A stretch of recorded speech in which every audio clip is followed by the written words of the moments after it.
Libo-libong Amerikano ang lumahok sa malawakang No Kings protests laban sa mga pulisiya ni President Donald Trump sa iba't ibang lungsod sa US, kabilang ang New York, Washington DC, Chicago, Miami at Los Angeles. Sa New York City, napuno ang Times Square at mga kalye sa paligid habang bit-bit na mga demonstrador ang mga placard na may mensaheng gaya ng "Democracy, not monarchy" at "The Constitution is not optional." Bago ang mga pagtitipon, inakusa ng mga kaalyado ni Trump ang mga rallyista na konektado sa far-left Antifa movement at tinawag pa itong Hate America Rally.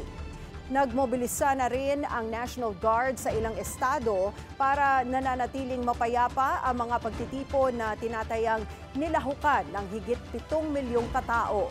Umani ng kritisismo ang mga kumakailang hakbang ni Trump, kabilang ang pagpapalawak ng presidential powers at pag-deploy ng National Guard sa mga lungsod na itinuturing umanong banta sa demokrasya.